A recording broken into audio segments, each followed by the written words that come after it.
Is this Rebecca Metz? Yes, it is. Is this the Jersey girl, Rebecca Metz? Yes, it is. How you doing, Rebecca? I'm good. How are you? There's only one. There's only one. So there's only one. That's actually not true. There are a couple. Were you one of them high-haired Jersey girls? No, I was once in a musical where we had to make my hair really big, and like it was so big that my hairdryer exploded in my hand and I couldn't fit through doorways. So like I proved that I was capable of that, but that was not my style. Oh, that's but I went funny. to school with them. I got a yearbook full of them. I'm sure. I'm quite sure. So being from Freehold, New Jersey, the home of the boss, I mean, is it mandatory to be a Springsteen fan? I never felt pressured, and I probably came to it a little late out of just like resistance of being the stereotype. But it's hard. It's hard not to be proud. Like I just appreciate that that he's from Freehold, because a lot of people think he's from Asbury Park, and we Freeholders get very upset about that. You feel a little slighted, I'm sure. Yeah, just offended. Like my high school teachers failed him. That's really? like something to brag about. Yeah. A lot of our teachers had stories about Bruce Springsteen, and that like the only thing he ever got an A in was an oral report on how to play the guitar. Oh, that's awesome. That just goes with the folklore, right?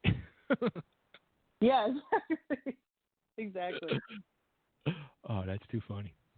So you, your parents classically trained singers, and I was like, were you wanting to just be a singer at first, or was like the whole acting end in your sights the whole time? I kind of started out, like I took piano lessons as a kid, and I was good at music because I think I was around it all the time, and I was like in choir and all that stuff. But from a pretty early age, I was kind of leaning towards more the acting side. I think like growing up and having the arts around me made that seed not so strange. So, Sure. I was like encouraged to pursue it, but try as they might, my parents never managed to make me a classical music fan. That's pretty. That's impressive right there, because you would think they'd really kind of, push you in that direction. Yeah, well, kids, like whatever your parents want you to do, you're going to run in the other direction.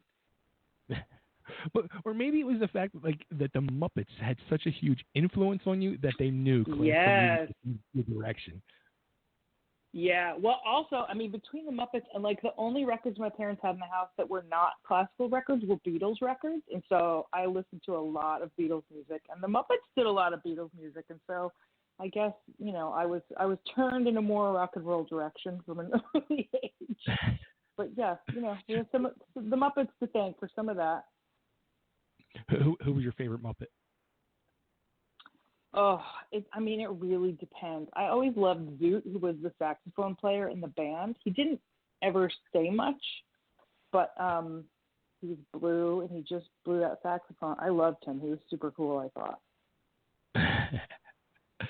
I was a Fozzie Bear fan myself. Oh, yes. How can you not be? Like, yeah, he's in sort of the core. And Scooter. I really liked Scooter. I liked the sort of stage manager, like type A organizer personality. Oh, that's funny. Yeah. Those shows were so classic. They were.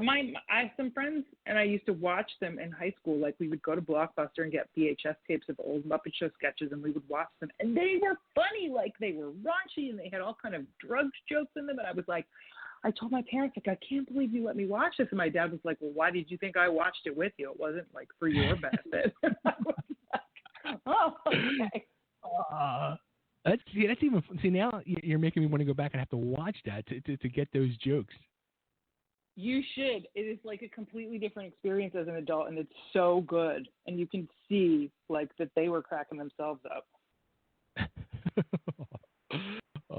This is like a new mission. I'll have to watch it with my daughters and see if they get the jokes. If I can be responsible for driving some people back to the Muppet Show, I will have accomplished something in our society. Now, you ended up going to the Carnegie Mellon School of Drama, and how did you going there from being the Jersey girl? Speaking of type A, in 8th grade, I would go to the library. Like, I knew I wanted to go to school for acting, and I went to the local library, and I did all this research on the best acting schools, and I decided I was going to Carnegie Mellon. And my parents, I think, were just excited that I was, like, enthusiastic about college. So they took me to campus, and we went on a tour, and we met, somebody from the School of Drama, and I was like, I'm coming here. And, it's a good school. My dad was excited I wanted to go to a good school. And 4 years later, I mean, that's just kind of what happened. Like, I kind of set my sights on it, and I was all set to go to NYU because it was closer and I had friends going there, but I got into Carnegie Mellon, and it just seemed kind of like the thing I had always been heading towards. So I decided early I was going to end up there, and I'm lucky they agreed with me. They greeted you with open arms. Yeah. Now, do you do a lot of theater still, or? Not lately. When I first got to LA, I did a lot of small local theater, a lot for years. And, as I started working more in television, it's hard because they're not really compatible schedule-wise. Like, if you do a play, you're kind of booked out for several months at a time, and my agents don't like me to do that, and it doesn't pay as well as television. So I haven't been able to, but I've done like readings here and there just because I love to get up in front of an audience still. I think there's nothing like a live audience. But, I've been lucky enough to be working pretty consistently in television, which means I haven't been able to have the like chunk of time you need to do theater. But that is on the list of something to get back to as soon as I can. Yeah, it's like a blessing in disguise almost. It is. I mean, most actors, and I was this way for a long time, it's just constantly struggling to get any work, never mind enough work to sustain yourself. And then once you are working consistently, it's like now the problem is that you have to say no to things that you really want to do. And it's like, if other actors hear you complaining about that, they'll want to punch you in the face. But it's a real thing. It hurts not to be able to do stuff. But I'm very lucky and grateful to be working on stuff that I love. I'll tell you what, like I was going through and I was watching the clips on your website and all, and I was like, especially the one when you were on Grey's Anatomy, and I love that freaking show. I watch it every week. Uh-huh. And when I watched the clip, I was like, first off, I remembered it, and I was like, in the minute 30-second clip, I went from instantly hating your character to sitting there in tears because I was so moved. It was like such a quick role reversal, and it was done so well. I was like, wow, it was so meaningful. Thank you. That was really fun. I mean, that show is like, there's a few shows that you just like, you want to get them on your resume because you feel like you're part of kind of an important moment in television. That show's been on for 15 seasons or something, and that was my first Shonda Rhimes show, so I was really excited to get to work on that. And it's like, they have huge guest cast of people kind of coming in and out every week, but the writing and direction is so good that you get to make a turn like that. Those are like really great, juicy parts to get to do. Yeah. And I'm glad you didn't hate me the whole time. No. Now, how about working on the Lopez show? What's it like working with George Lopez? Oh, he was great. I mean, he's so funny. Like, you just kind of get out of his way and let him run the show. And he had Haley Huntley, who played his manager on the show. She's awesome, and he just surrounded himself with wonderful people. So I had a great time working on that show. That's awesome. Yeah, it kind of seems like he just like can go off on tangents and just ad lib and do his thing. Oh yeah, I mean, he is obviously like a consummate performer. So you just feel like you're in good hands, and let George do what George is going to do, and my job is just to kind of like keep the ball in the air. Now you're really having a lot of success with Better Things on the FX channel. How did this whole thing end up happening, getting hooked up with Pamela Adlon and Louis C.K. and. Yeah, well, so I mean, I heard about that show. I've been a huge fan of Pam's forever, and I heard about that show when FX announced it, and I do this periodically. I'll reach out to my agent and sort of say, like, let's keep an eye on this one. I want to see what's going on with this one. And I ended up getting called in. The casting director, and she's now a producer on the show, Felicia Pisano, is someone who has called me in over the years for all kinds of projects. So I went in on it, and she and Pam are friends and have been for a long time through Californication, I think. And Felicia just has a really good feel for actors Pam will like. And so that's what happened is I just went to this audition where everyone there kind of read the same thing, and it was just about Pam finding actors she wanted to work with. And so I got a call where they basically were like, you're on the show. We don't know who you're going to be. We don't have any scripts yet, but we'll let you know. And I was originally booked for one day playing Tressa, her manager, and then that kind of evolved pretty quickly into the character being kind of like incorporated into the friend group. And and I've been with it for 3 seasons, and it's just totally wonderful. It's like I wandered into the perfect project for me, which is a nice feeling. Now, I mean, that's gonna be pretty wild though, because how many times have you seen, like, through our lives of watching television, where you see like that character gets that small role, and people just, I mean, the way I always looked at it was people fell in love with that character, and that's what brings them back more and more. Yeah, I mean, and as an actor, you hear those stories, and you're like, oh, I wonder if that'll ever happen to me. But when it happens, it's not that you tried harder, or it's just sort of a natural fit. You find your kind of people who get you and get what you're doing in your work. And like, hopefully over the course of a career, that's what you're doing, is finding your way to the people who appreciate what you do so that you end up in the right places for you. So I will be endlessly grateful to Felicia for bringing me in on that and for knowing that Pam and I would click. Now, I got to ask you if you know this or not. Is Pam's character, Sam Fox, did she name her like after the British star Samantha Fox? Oh, I don't know. I don't think so. We've never talked about that. I think it was like, I've always assumed that it was because Sam and Pam were close. I don't know. Gotcha. That's a good question. Okay. That was the first thing that popped in my head when I was seeing it. And I went and watched a few episodes, and I'm like, I wonder if that's where she took the name from. Interesting. I will ask her next time I see her. Now, something with that show, and I think like with television in general too. I mean, it's kind of just like a really exciting time in TV right now, where you got shows like that are able to be, like super realistic. You know what I mean? Like they're showing the true things that are happening in people's lives, and they're able to cross them boundaries, but done right and tastefully, where it needs to be done, not overdone. Yeah, I totally agree. I mean, I think, there's some genres of television that are all about like big things happening in the plot, explosions and people double crossing each other, and right. Stuff like big surprises, and that there's nothing wrong with that, and that can be really exciting. But Better Things is a show that is very grounded in real life. All of these people feel like people that you know and relationships that you have, and it's very much about like moments in our lives that are usually private that we never get to find out if anybody else is having those moments. And then, right.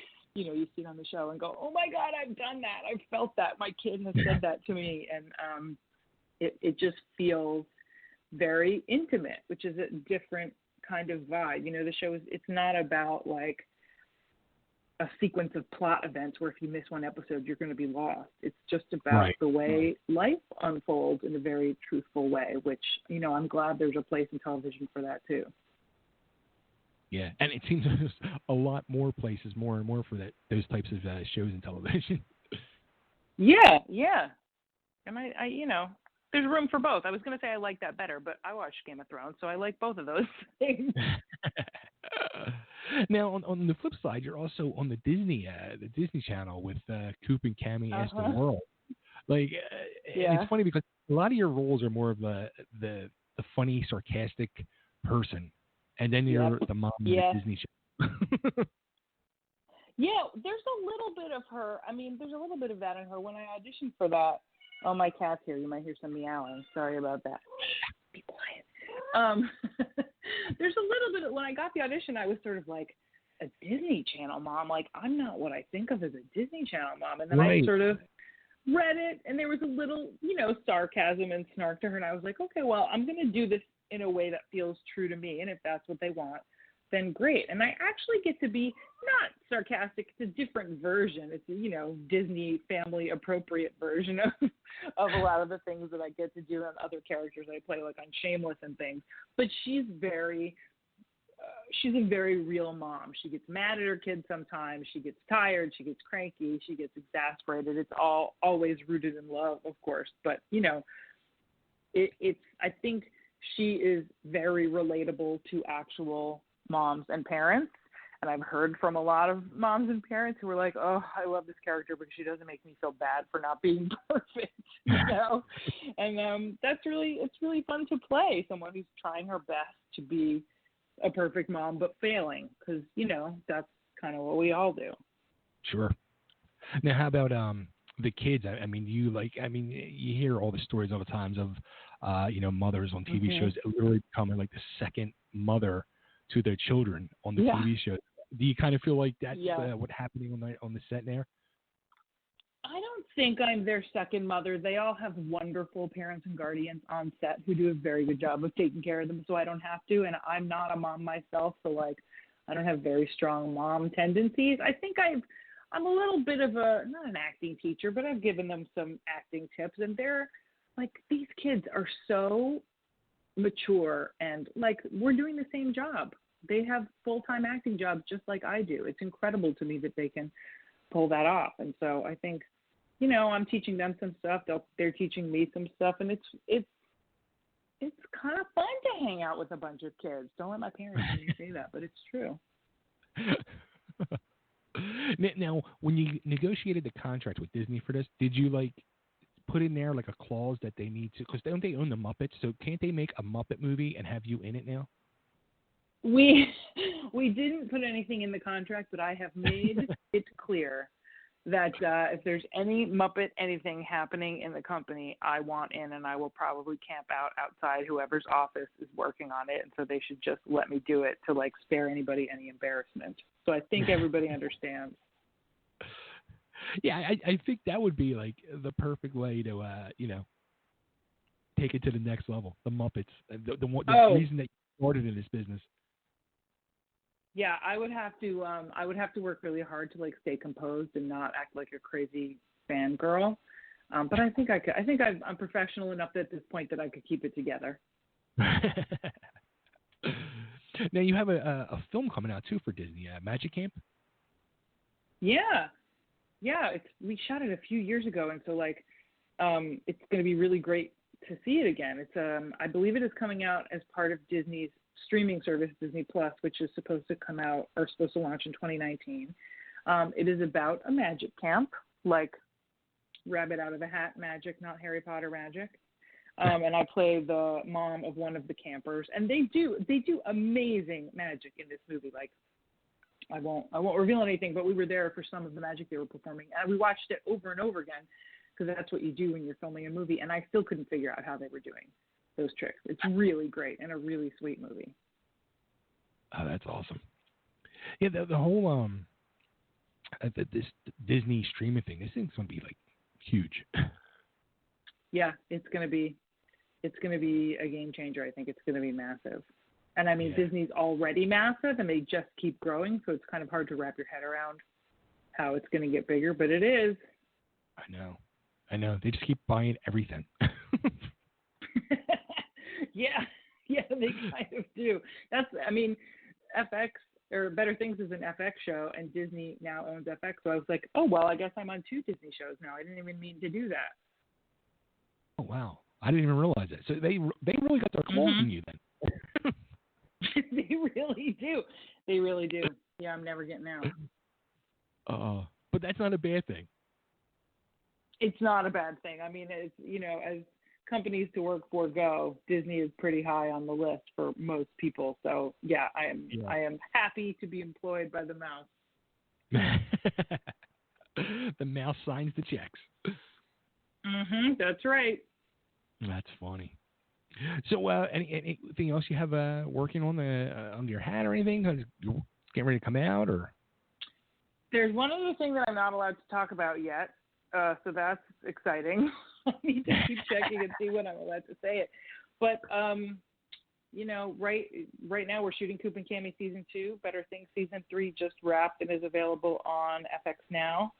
And it's already picked up for season 4, and we will start shooting that in the fall. So I've got work lined up for a while, which is a good place to be for an actor. Now, for season 4, are you going to have a bigger role? Because it seems like your role has grown each season. I don't know. I would love to. I mean, one of the problems Pam has at this point is that all the recurring characters on her show got series of their own, which I think has something to do with her and the success of Better Things. But it can be tough to schedule. So I think a lot of it just has to do with when she can get everyone. But hopefully, I would love for my role to keep growing, obviously, because I love the show and everyone on it, which is true. Rare to be able to say, but true. So I hope so. Fingers crossed. See, now they need to give you a spinoff, and they can show the workings of all your different clients that you're managing. Right? I agree with you. We should pitch that to FX together. Hey, John Landgraf, are you listening to this? Let's do that. We'll do Tressa's World. I mean, seriously, imagine the freak show world you could show with all the different people to be managing. People would not believe it. People would not believe it. You could do a show about making it like a kids multi-camera show, like the Disney Channel show. People are fascinated by child actors, I have learned, and all kinds of crazy assumptions and questions about what child actors are like. So we could do a show about that. Child actors and dealing with the parents, and yeah. We're lucky. We have really good, people are always telling us, you guys are on a really good Disney show. You should consider yourselves lucky. Everybody's really nice. And I don't want to know what the other shows are like, so I'm just going to stick with the one that we're on and not ask any questions. Scary. That sounds frightening. Yeah, I'm sure it can be. Oh, boy. Well, Rebecca, where should we send everybody to keep up to date on all your happenings, new seasons, new TV shows, movies, et cetera, et cetera? Oh, you can find me on Twitter and Instagram at @Rebecca Metz, METZ, like the baseball team, but with a Z. In both of those places. And those are the only, and I guess I'm on Facebook too, but is anybody on Facebook anymore, really? Oh, don't tell me that. I shouldn't say that. Please. Twitter and Instagram. Oh. Disney doesn't care about Facebook. You know what? Cool. Everybody I talk to anymore, it's all about Instagram. I know. I like it there. It's harder to get in fights. If you try hard enough, you can get in the fights there too. It's true. I'm not trying very hard. That is fair. I just, I follow lots of adorable cat and animal rescue accounts. So my Instagram is a very nice place. So come find me on Instagram. I literally just started an Instagram account for my bulldog last week. See?